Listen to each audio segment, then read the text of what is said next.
Good evening. The time is 7 o'clock and broadcasting to you live from Pipeline. This is Paradise TV News. But first, let's look at the stories that made headlines today. President swears in investigative committee for Faraba unrest. Talinding Farokono, residents decry poor roads. In business, traders at Serekunda market are grappling with poor sanitation. On the international front, Kenya's public prosecutor has ordered for the arrest of farm managers over dam collapse. You're watching Paradise TV, and now the news in detail. I am Andy Kemen. Thanks for joining us. After several weeks of questions as to when the committee tasked to investigate the Faraba unrest will start work, President Adama Barrow has finally sworn into office the investigative body. The committee is expected to look into circumstances that led to the unrest in the community, which cost 3 persons their lives. President Barrow, in his address to the committee, admonished them to do a good job. And good governance, human rights and national development. Our resolve is being tested and challenged. Our country to progress peacefully. The Gambia is no exception to this. Hence my decision to commission an inquiry into the unfortunate Faraba Banta incident. This swearing-in ceremony will allow us to follow the right process in order to establish the truth and thereafter take the right decision and a well-informed course of action. I believe very strongly that it is only the truth that can free the people of Faraba Banta from their troubles and allow them to reconcile their differences as a community. It is vital that those who committed human rights abuses and other crimes are brought to justice. Distinguished ladies and gentlemen, allow me to congratulate you on your selection to serve on this important body. This commission has a challenging task to perform. To conclude, I must remind you that we fought for change in order to improve the lot of every citizen and to make the Gambia a better place for all of us.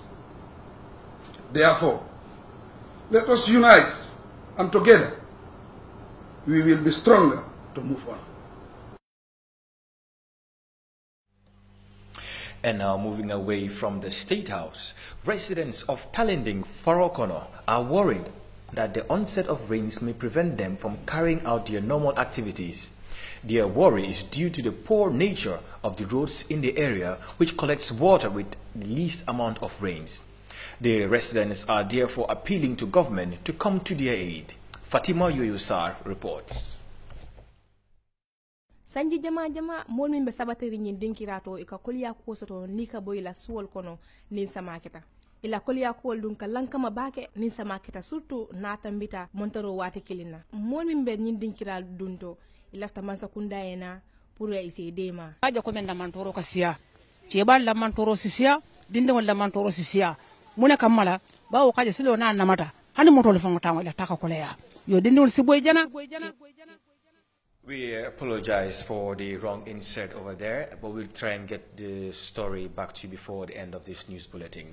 And moving away from Farokono, the Gambia is losing sign language instructors due to their quest to seek for greener pastures in Europe and other parts of the world. The country, which could boast of about 7 instructors in the recent past, now has just 4. The remaining ones are appealing to government to invest in training more to replace the lost ones. Here is a News Desk report. There are several hundreds of children and adults who have hearing impairment problems.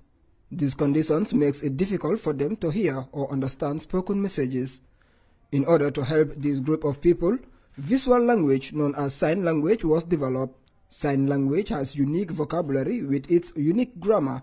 In order to make people understand this special language, teachers are trained all over the world. The Gambia, however, has a problem with the number of teachers in country. Currently, there are only 4 sign language teachers in the country. Lamin Sonko is the teacher of the language. Mr. Sonko says government should invest in the area. In the area of sign language interpreters, we currently have 4 sign language interpreters in the whole Gambia. We used to have more, but some tend to travel and decided to stay because, you know, everyone is looking for greener pasture. But we tend to stay and work for deaf people because the passion that we have for deaf people. We're currently working with the Association of Sign Language Interpreters in the UK called ASLI. It has affected because we used to have about 7. Sometimes we used to have about I think 7, 6 interpreters. But we lose some in search of who goes in search of greener pasture, and some are in the States, some are in Sweden, some are in other countries. But you know, that's personal, you know. But currently the interpreters, the number of interpreters that we have in the Gambia are 4, and we are also working to see how we can grow the number, how we can increase the number. And we have some very, very, very good people, potential people who are currently going on the training, and I'm overseeing that training as well. So it's going very fine. Not really, because currently the office, the Deaf Association is the only office currently working on developing sign language, and is having its fund through from international donors, philanthropists, supporting, investing in the work of sign language. So we want government to come in and support in the development of sign language, in its research and its development, because we know sign language is evolving every time. There are new signs, you know, how to collect those signs. You know, we sometimes have shortages, we have problems, we have financial difficulties in trying to bring those signs together. Business news is next. Don't go away.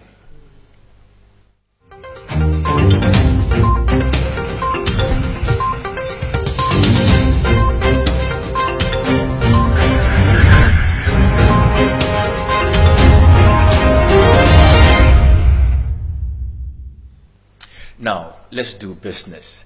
The Serekunda market is the biggest in the country and has over the years struggled with the issues of sanitation. And with the onset of the rains, traders there are caught up with how to manage anytime it rains. Lamin Fall was at the market and has more on this.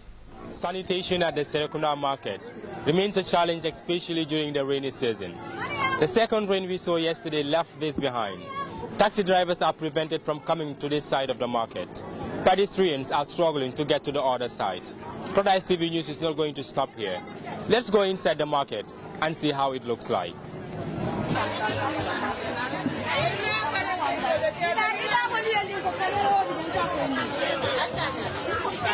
Over the past few years, poor sanitation, mud-filled footpaths are problems that we encounter each rainy season come by.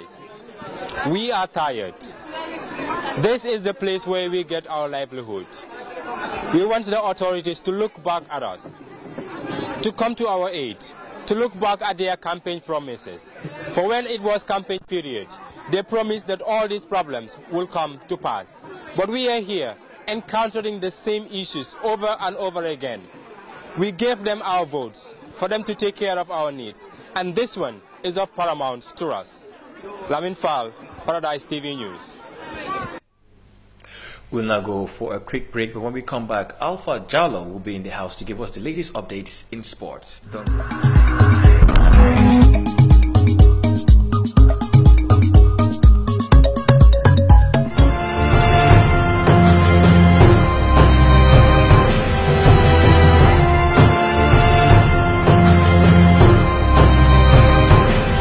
The difference between us and other media houses is that we have the best quality materials.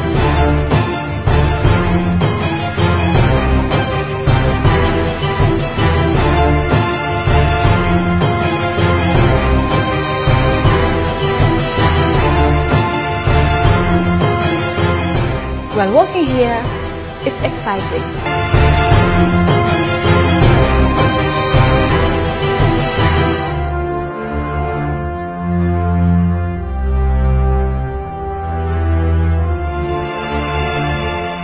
I studied video editing in Mediamatic. Mediamatic has a great impact in my career. I'm very proud to be here.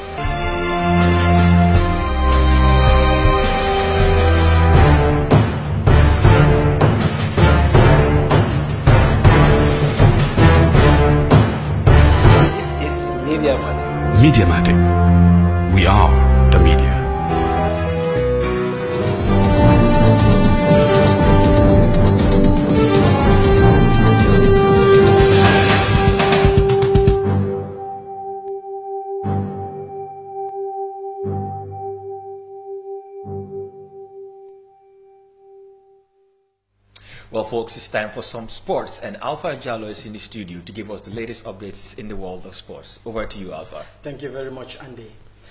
Beach volleyball will be one of the disciplines the Gambia will participate in at the African Youth Championship qualifiers slated for Algeria later this month. Sally Jeng has been speaking to the coach of the beach volleyball team and has this report. After the launching of a successful fundraising campaign by the Gambia Volleyball Federation to finance their trip to Algeria for the qualifiers of Youth Olympic Games starting on the 15th of this month, the Gambia National Olympic Committee (GNOC) has committed to take financial responsibilities of the beach volleyball team.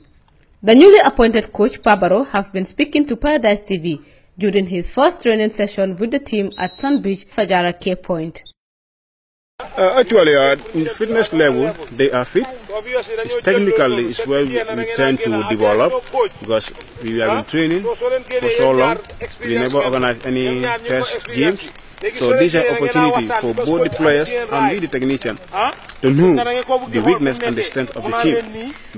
Conducting a training alone without testing your standard, perhaps it might affect you in the international arena. But organizing a test match with the national Zone 2 group medalists will be able to help us to prepare more, to prepare our weakness before our trip to Algeria. We believe with this, we tend to learn so many things that we want to achieve before the end of the day. The Gambia is the only... Eight-time Wimbledon champion Roger Federer and the Williams sisters have extended their wins, earning them a place in the third round of the ongoing competition.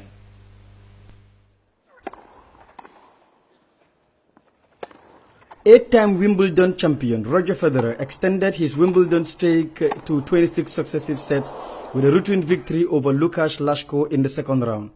The Swiss, who is favorite to claim another title, won 6-4, 6-4 and 6-1 against world number 73 Lashko. Federer, who is 36 years of age, did not face a single break point in hit 48 winners. Rhythmic services games have been the cornerstones of the 20-time Grand Slam champion's Federer's illustrious career, and he dropped only 9 points in his serve against Lashko. Federer, backed by a partisan crowd on center court, missed 2 opportunities to win the first set on Lashko's serve, but it mattered little as he wrapped it up in the next game in a rapid hold. 7-time Wimbledon champion Serena Williams makes it to the next round, while sister Venus joined her after a trickier encounter. Serena, 36 years of age, was too powerful for Belgian qualifier Victoria Tomova in a 6-1, 6-4 win as she continues to impress after time off to give birth. 5-time champion Vinicius, who is 38 years of age, fought back to beat Romanian qualifier Alexandra 4-6, 6-0 and 6-1. Serena, seeded 25th, faces Maria or Cristina in the next round. And that's all for sports. Back to you, Andy. Well, thank you very much, Alpha. Alpha, again, as usual, I'd like to just ask a few questions. Papa Gassama, I read something about him online. What's your take on his situation? Yes, exactly. Papa Gassama will be coming home, of course, which was not expected. Remember, he is the 3-time African Best Referee of the Year.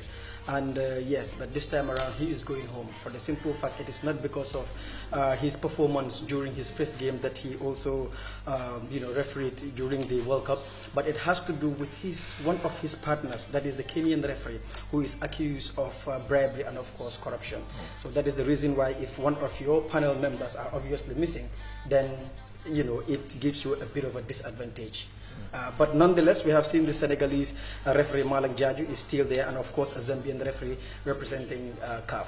Oh, that's great. And World Cup also kicks off again tomorrow, continues tomorrow. Exactly. What are your expectations? Well, this is the quarterfinal, and of course it is a quarterfinal without Portugal, without the likes of Germany, without Lionel Messi's team, and of course other top teams as well, and of course Spain as well. But remember, tomorrow Uruguay will play France, and there are some informations that the star striker for Uruguay, Cavani, might not be featured in that game. But also Brazil will take on Belgium, which is a much fancied fixture for tomorrow, whilst on Saturday Sweden will take on England, and the host Russia will take on Croatia in the other quarterfinal games. I may be a little bit behind, but then is France still in? Yeah, France are still in. My only tomorrow. African team, basically, still in the World Cup. Obviously, yes. Well, thank you very much, Alpha. That was Alpha Jallo giving us the latest updates in the world of sports. International news is next. Don't go away.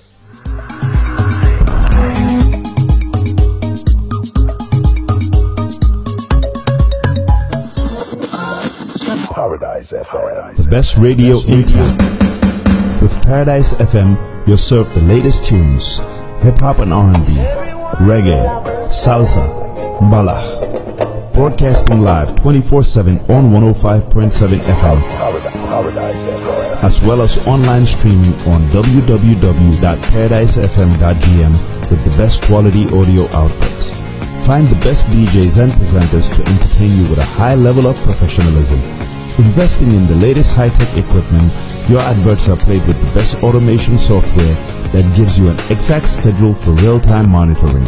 Paradise FM. Absolutely number one.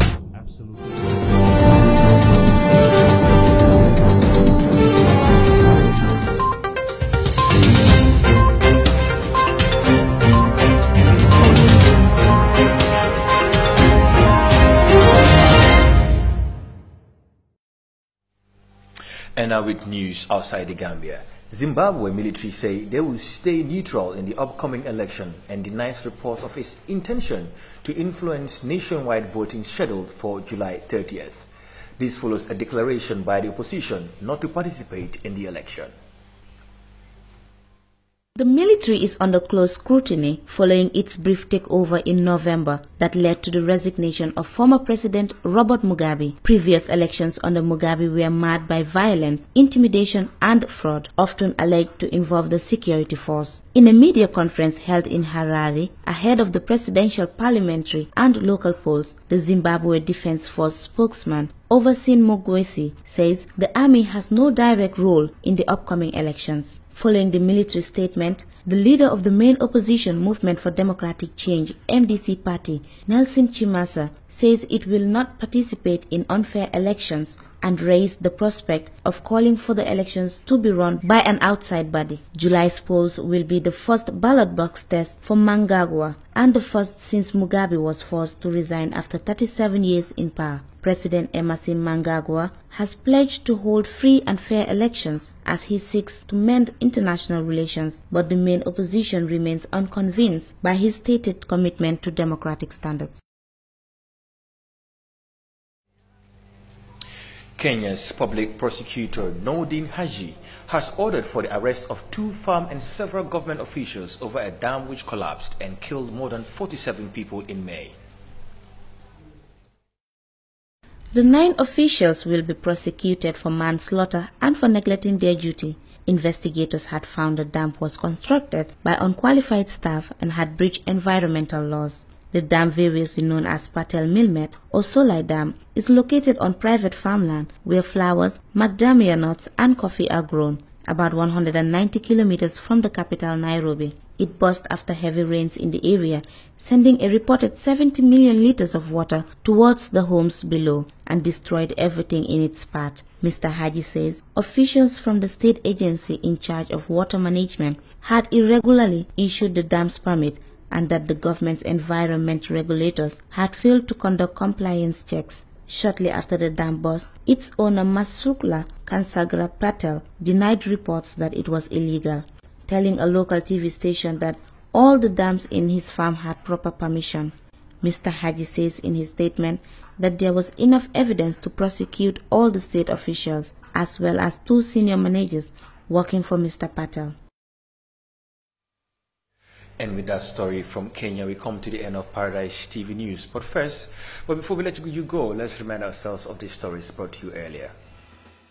President swears in investigative committee for Faraba unrest.